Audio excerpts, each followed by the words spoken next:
स्वागत है आप सबका एक नई वीडियो में। आज हम लोग सीखेंगे ब्याज निकालना, जिसको इंग्लिश में हम लोग बोलते हैं इंटरेस्ट। जब भी कोई आदमी पैसे उधार लगाता है या हम लोग उधार लेते हैं तो उसमें कुछ ना कुछ फिक्स ब्याज रहता है, चाहे वो 4 रुपए का दर हो, 5 रुपए, कोई ना कोई आपके एरिया में अलग दर हो सकता है, किसी के एरिया में कुछ अलग दर होता है। तो कोई ना कोई एक दर होता है और एक निश्चित समय होता है। इन चीज के सहारे से हम लोग ब्याज निकालना सीखेंगे, बिना किसी फॉर्मूला का, बिना कुछ और अप्लाई किए, बिल्कुल आसान तरीके से, एक ट्रिक के सहारे हम लोग ब्याज निकालना सीखेंगे। बस आप लोग पूरे वीडियो में लगातार बने रहिए। आज के बाद आप ब्याज निकालना चुटकी में सीख जाएंगे। चलिए ब्याज निकालना सीखते हैं।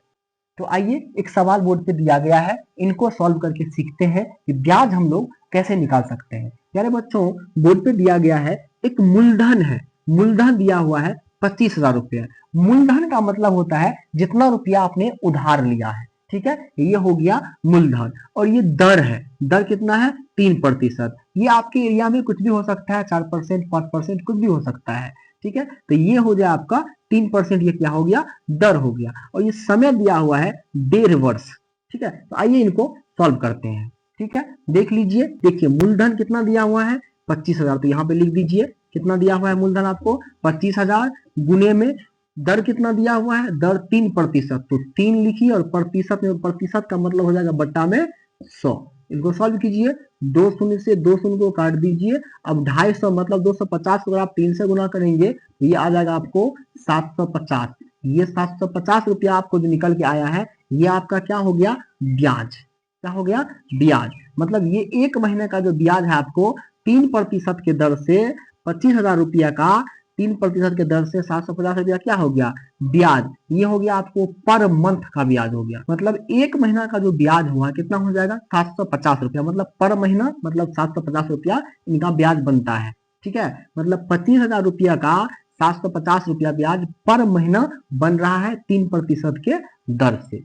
समझ गए आप? 1 महीना का ब्याज कितना हो जाएगा? 750 रुपया। चलिए अब पूरा इन सवाल को सॉल्व करते हैं। हमको कितने महीना का निकालना है? तो देख लीजिए, यहाँ पे 1.5 वर्ष दिया हुआ है। तो एक वर्ष में पहले कितना हो जाएगा? 1 साल में ये हो जाएगा 12 महीना, और प्लस में आधा साल हो जाएगा, 6 महीना हो जाएगा। मतलब 1.5 साल है ना, तो 12 महीना हो गया 1 साल, और 6 महीना हो गया आधा। तो 12 6 कितना हो जाएगा?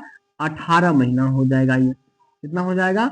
18 महीना। तो चलिए हमको 18 महीना का ब्याज निकालना पड़ेगा। तो हम लिख देंगे यहाँ पे 18 महीना का ब्याज बराबर, 18 महीने का ब्याज बराबर कितना हो जाएगा?